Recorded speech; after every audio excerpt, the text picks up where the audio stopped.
ที่นี่วิทยุเสียงสิริสุลาวจากยุโรป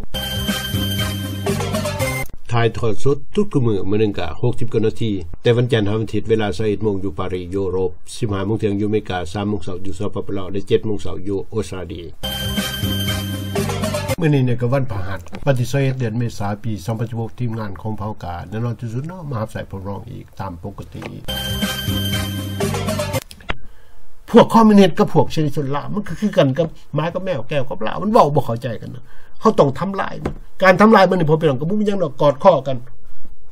ขึ้นกับพวกเฮาเฮ็ดกันกับพวกพอปลอม้าผ่านมันอยู่ต่างประเทศปัจจุบันเฮาเฮ็ดแบบหุ้นแห้งที่สุด39องค์การ62อยู่ท่านี้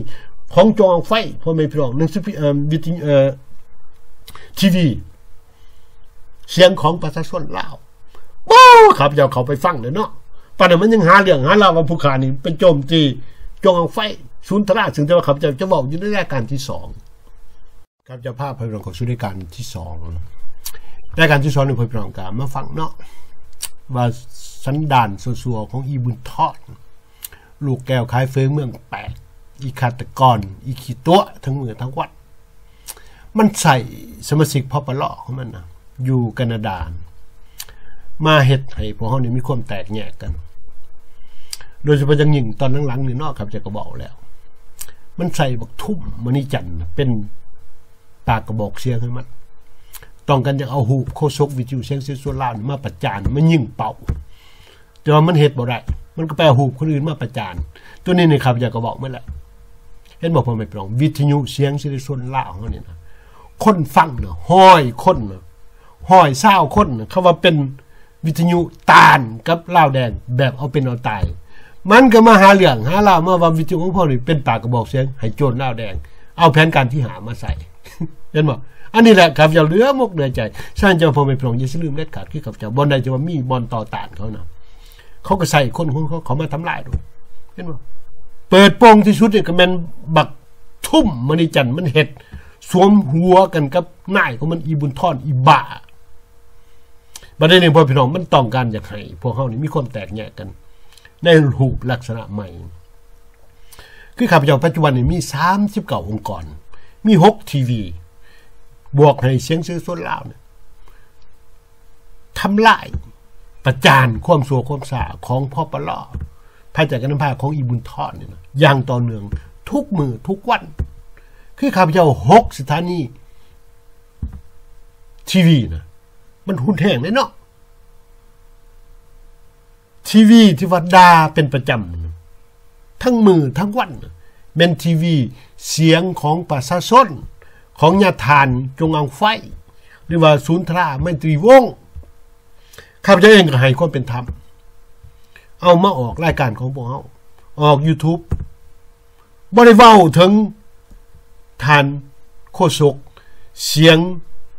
ประชาชนลาวทีวียังจักดีบักทุ่มว่าไม่เป็นหรอกมันก็ไปสอกเอาคลิปแต่มันไปตัดไปตอนมาแบบนั้นมันก็ไปจักแล้วเนาะว่าผู้ค้านี่ไปทำลายท่านจงอังไฟเห็นบ่มันบ้าแล้ว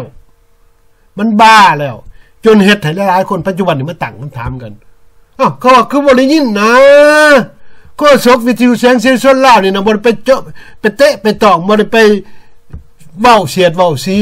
ใส่โฆษกทีวีเสียงประชาชนอยู่แคนาดาเห็นบ่กันแน่นอนที่สุดเนาะพ่อแม่พี่น้องในขณะที่ว่าเฮาในปัจจุบันนี่นะ39องค์กรและทีวี62พร้อมด้วยวิทยุเสียงส่วนลาวกอดข้อกันปั๊มประธานพปลและเว้าถึงความชั่วช้าของพวกกลุ่มดังกล่าวเขายอมรับบ่ได้เขาก็พยายามเนาะทำทุกวิธีทางที่จะเฮ็ดให้พวกเฮานี่มีความแตกแยกกัน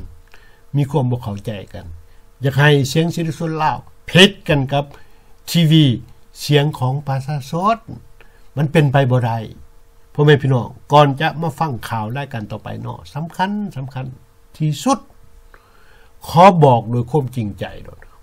ขอส่งคำห้องคำโฮไปหาอีบุญทอนประธานพปลให้มึงยุติสร้างความชั่วช้า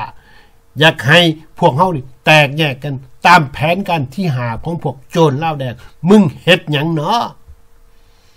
อย่าลืมเด้อพ่อแม่พี่น้องลูกหลานปัจจุบันนี้เฮาหูจักแผนการขี้เดียดของอีบุญทอนพอแห้งแล้วเฮาจึงบ่ยอมเฮาจะกอดข้อกันกับ39องค์กรทีวี62อีกต่อไปจะบ่มียังจักดีมันจะเกิดแผ่นดินไหวมันจะเกิดสึนามิอยู่บนใดก็สร้างเฮาจะบ่ถิ่มคว่ำสมานสามัคคีปุ่มลุ่มกันเพื่อจะทับหมางกลุ่มตัวนี้ให้มันตายลาบคาบเพราะว่าเฮาจักได้ว่ามันกลุ่มแผนการที่5ต้องการอย่างมาทำลายการต่อสู้ของพวกเฮาเท่านั้น